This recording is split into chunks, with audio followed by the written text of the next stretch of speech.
There are moments in history when everything feels unsettled, when confusion becomes so common that people stop questioning it, and truth itself begins to feel like something unwelcome. That is exactly where we are now. What you are witnessing in both society and the church is not random disorder or a sudden collapse, but the result of a long process, an intellectual and spiritual decline that has been quietly unfolding for decades.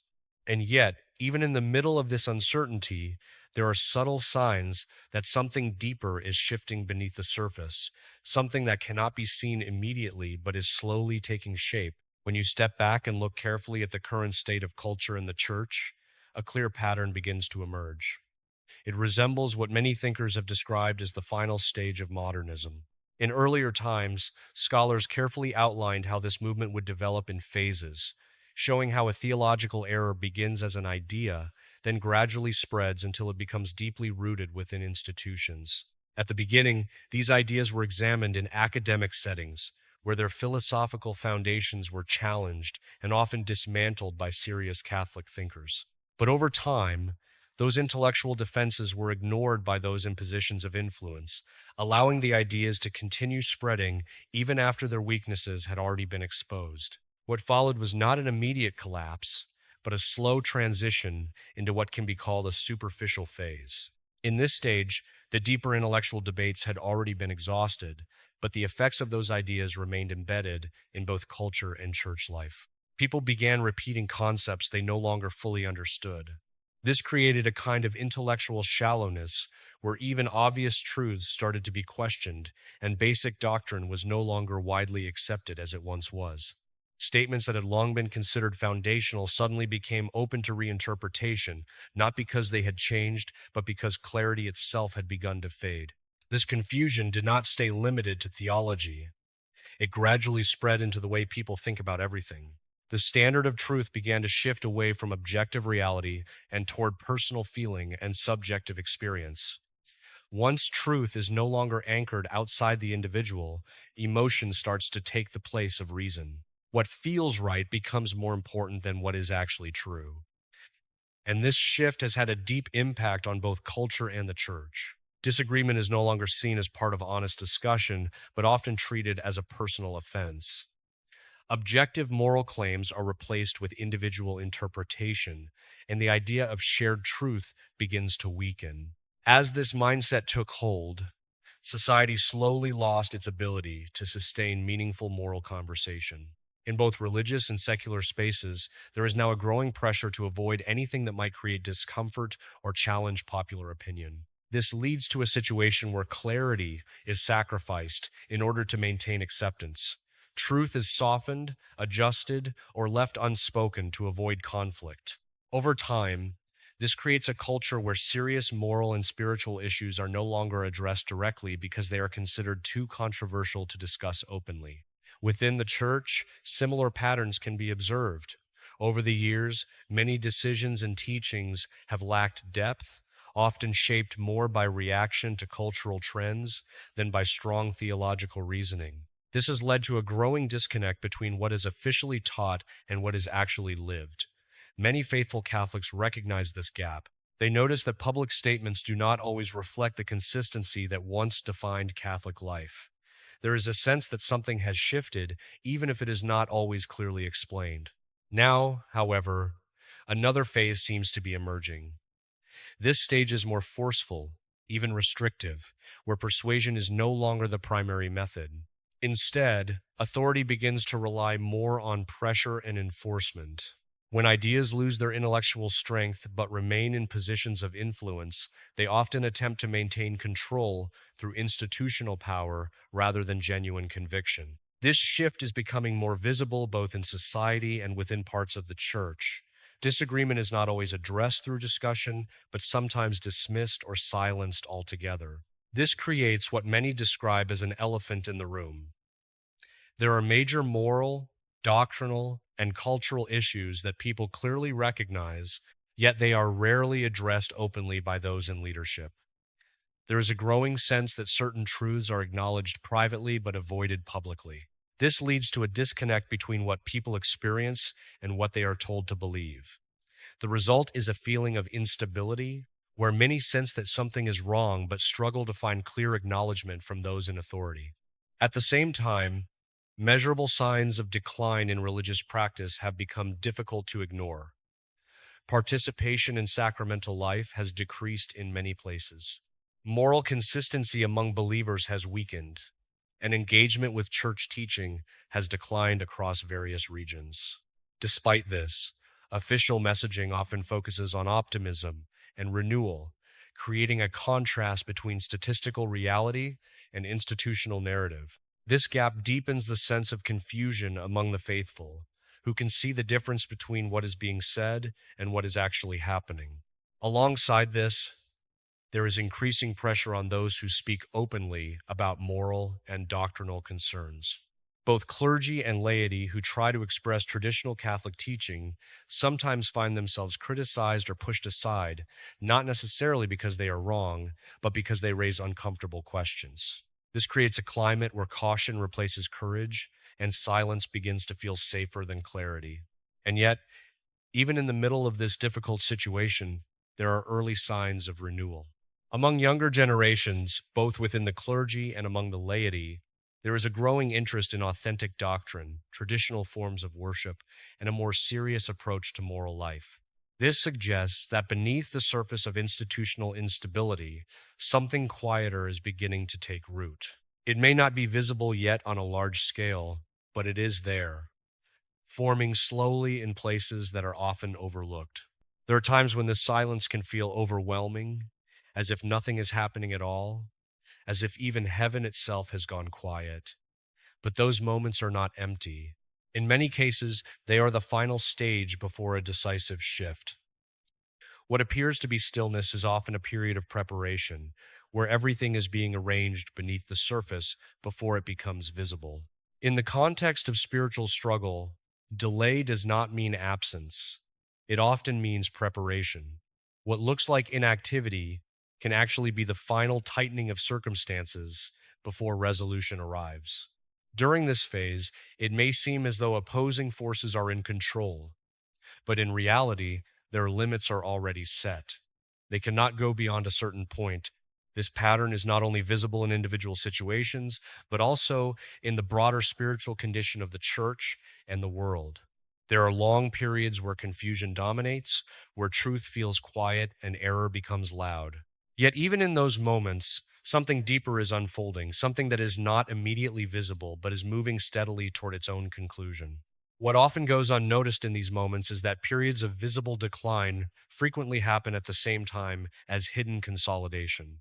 While disorder seems to increase on the surface, something deeper is being tested, refined, and in some cases even strengthened underneath. This is why it is important not to interpret every crisis as a final defeat. In spiritual terms, not everything that appears to be loss is truly loss. Some of it is pruning, and pruning always looks destructive before it begins to produce growth. When you take a broader view, it becomes clear that this struggle is not random.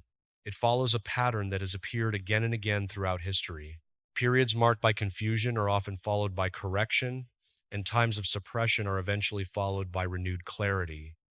The key point is that this process is not uncontrolled. Even when human systems fail or become distorted, there remains a boundary they cannot cross. That boundary is not determined by human authority, but by a higher order that ultimately governs everything. This is also why discouragement can be spiritually dangerous. When people begin to believe that confusion or corruption is permanent, they lose sight of how history actually works. It does not remain fixed in one condition. Change is always part of the process, both for restoration and for correction. At the same time, it is important to understand that not all resistance comes from outside. Some of the most difficult struggles take place within individuals and communities trying to remain faithful in an environment that feels unstable or unclear. That internal tension can become exhausting. When clarity is replaced by constant ambiguity, people begin to feel worn down. Over time, they may start to question not only what is happening around them, but whether clarity itself is even possible anymore. And this is where strong spiritual grounding becomes essential. Without it, the surrounding confusion begins to shape perception more than truth itself.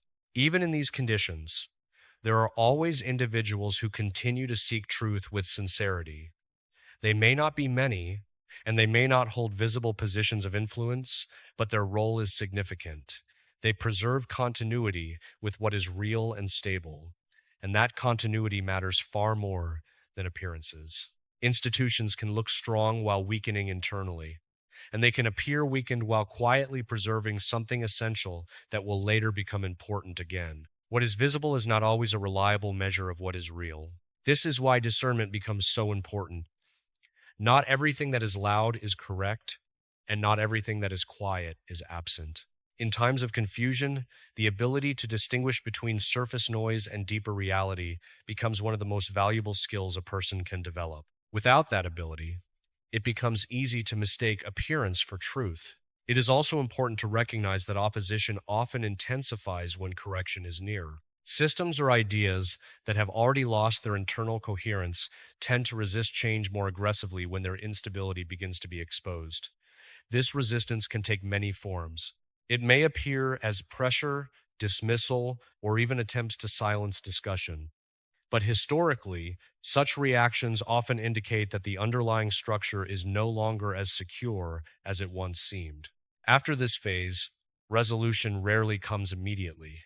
Instead, there is usually a transitional period where opposing forces become more visible and contradictions that were once hidden begin to surface openly.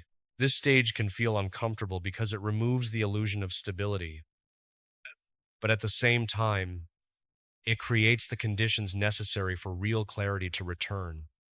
Without exposure, there can be no correction. From a spiritual perspective, exposure is not destruction, it is revelation. What is revealed may be difficult to face, but it is necessary if anything is to be rebuilt on a foundation that is actually true. At the same time, it is important not to reduce everything to conflict. Even during periods of tension, signs of renewal begin to appear quietly, often in places that are overlooked or underestimated. These signs are not dramatic, but they are meaningful. They can be seen in a renewed interest in spiritual depth, in the return of seriousness among younger generations, and in a growing dissatisfaction with shallow explanations that no longer answer deeper questions. These developments may not dominate the landscape yet, but they reveal a clear direction. They show that even in confusion, there remains a pull toward truth, order, and coherence. Because of this, the present moment cannot be understood only as decline. It must also be seen as a period of formation. What is being shaped now will become more visible later, once the surrounding noise begins to settle. And even within uncertainty, there is still an underlying structure to what is happening. It is not random, and it is not without direction. It is a process that continues to move forward, even when it is not immediately visible. As this process unfolds, one of the most important things to understand is that cultural and spiritual decline does not move in a straight line.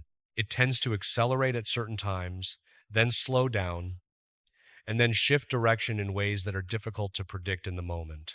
What appears chaotic on the surface often follows a deeper logic that only becomes clear in hindsight. This is especially true during times when confusion becomes widespread. In those moments, many people begin to assume that clarity has been permanently lost. But in reality, clarity has not disappeared. It has simply become harder to access because of the overwhelming number of competing voices. Truth is still present, but it is buried under layers of noise. One of the consequences of this environment is that people begin to rely more on personal interpretation rather than objective grounding. When this happens, shared understanding begins to break down. Communication becomes fragmented, and ideas that were once widely accepted start to be questioned even among those who once agreed. This shift does not happen by accident. It reflects a deeper change in how truth itself is perceived.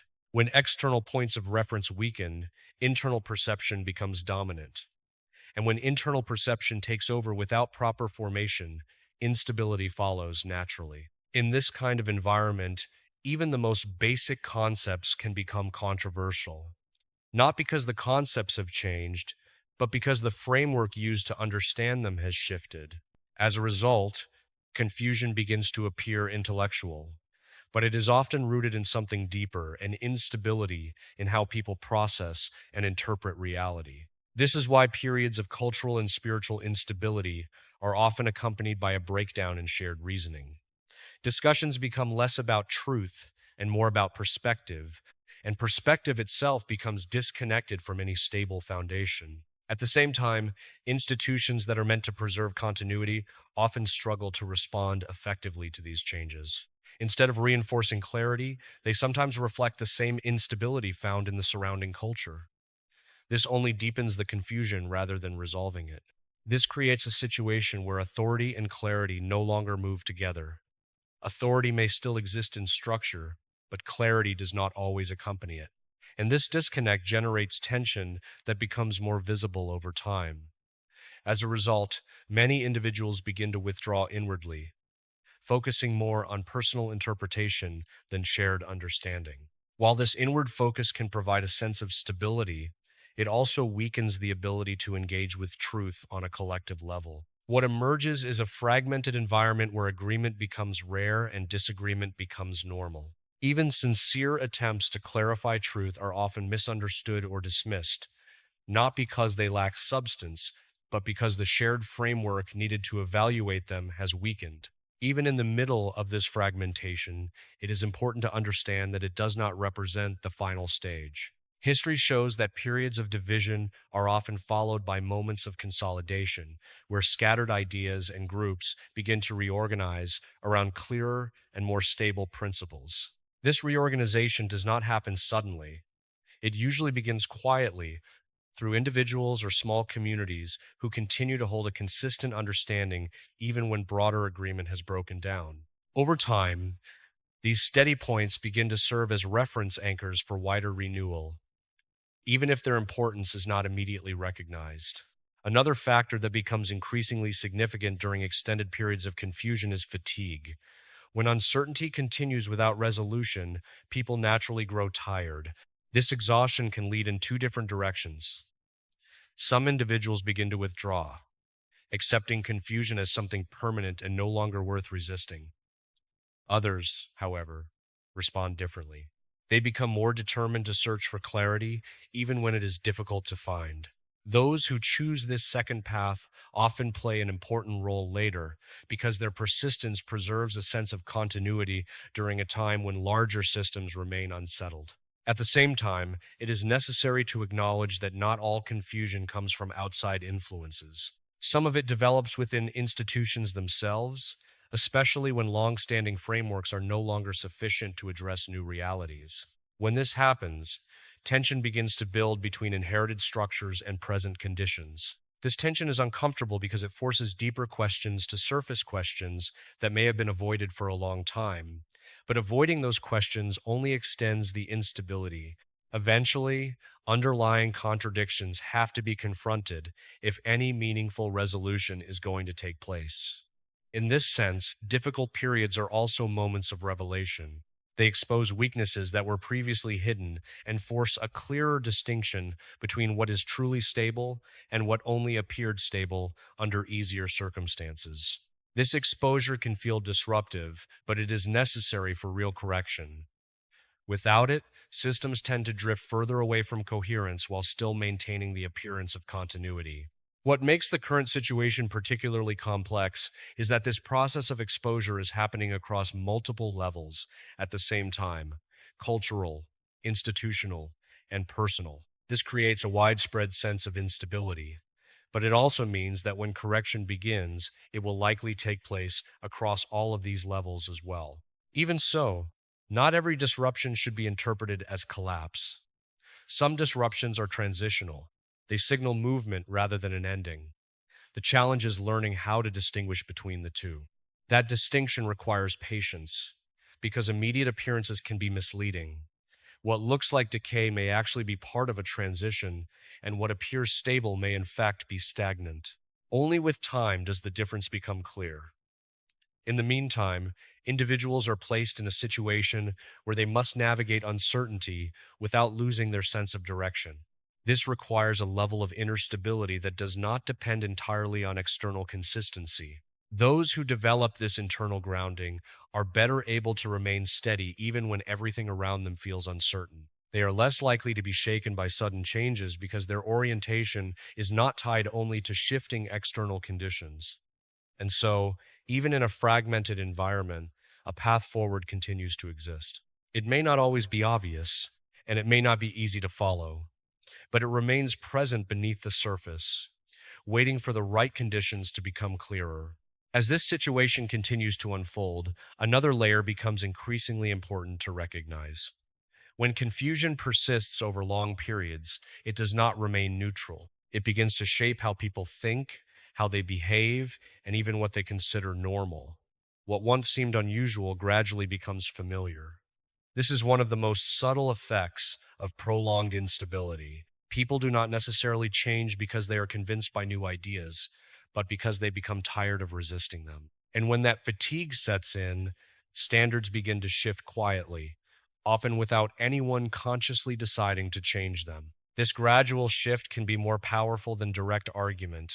In an environment where shared assumptions have weakened, logical reasoning loses much of its influence. Instead, repetition and constant exposure begin to shape perception more than careful thought. Over time, this creates a gap between appearance and reality. Institutions and systems may seem unchanged on the surface, but internally they begin to adapt to external pressures in ways that are not immediately visible. This is where the difference between structural continuity and functional continuity becomes important. Something can continue to exist in its original form while its internal coherence slowly weakens or moves in a different direction. When this happens across multiple areas at once, the overall sense of stability becomes misleading. Things may look the same outwardly, but they are no longer operating under the same assumptions. This disconnect contributes to a growing sense of uncertainty among those who are paying attention. People begin to notice that explanations no longer fully align with outcomes, and that official narratives do not always account for what can be observed in reality. In response, individuals tend to react in different ways. Some disengage completely, choosing not to analyze what feels too complex or unresolved. Others become more critical, trying to identify inconsistencies and underlying causes. Both responses are understandable, but neither fully resolves the tension. What becomes clear is that clarity can no longer be assumed. It has to be actively pursued and carefully maintained. Without intentional effort, the natural direction is toward further fragmentation. At the same time, it is important to recognize that fragmentation does not completely remove structure. Even in disordered environments, certain underlying principles continue to operate, even if they are not immediately visible. These principles still influence outcomes over time, especially in moral and spiritual matters, where consequences often unfold gradually rather than instantly. What is tolerated repeatedly eventually shapes the conditions in which future decisions are made. Because of this, periods of delay should not be mistaken for a lack of consequence. In many cases, consequences are simply developing at a pace that does not match immediate expectations. This difference between expectation and reality often leads to frustration. People look for quick resolution, but instead encounter processes that require endurance. And endurance becomes one of the defining qualities needed to navigate long periods of uncertainty. Those who remain steady without becoming reactive tend to preserve a clearer sense of direction, even when external circumstances continue to shift. At the same time, external pressures add layers of complexity. Social, cultural, and institutional systems interact with each other in ways that are not always predictable. This makes it difficult to identify a single cause for broader trends. Instead, multiple influences overlap, sometimes reinforcing each other and sometimes counteracting each other depending on the situation. As this complexity increases, communication itself begins to change.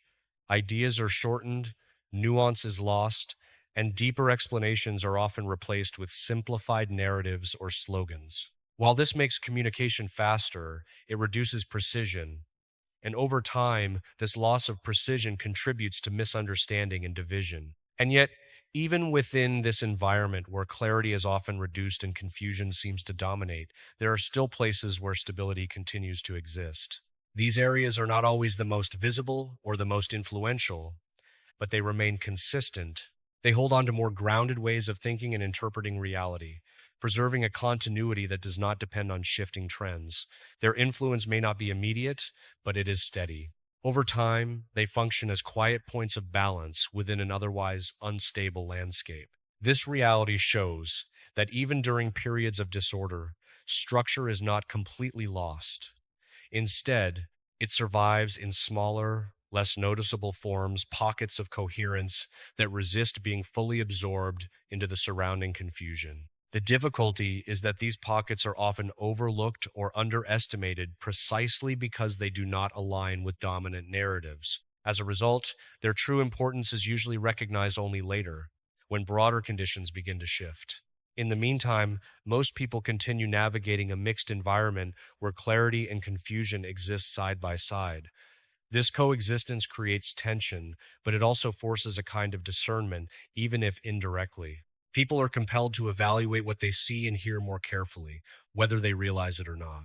And so the process continues, not as a single collapse or a single resolution, but as an ongoing interaction between stability and instability, between order and fragmentation, each shaping the other over time. As this unfolding reality moves forward, it becomes increasingly clear that the tension between disorder and structure does not resolve quickly or through one decisive moment. Instead, it progresses through stages, often quietly, until the shift becomes undeniable only after it has already begun. One of the most important aspects of this stage is recognizing that what appears to be decline on one level can simultaneously be preparation on another. This is not easy to see in real time, because human attention naturally focuses on what is most visible. When disorder dominates the surface, it becomes difficult to recognize what is developing beneath it.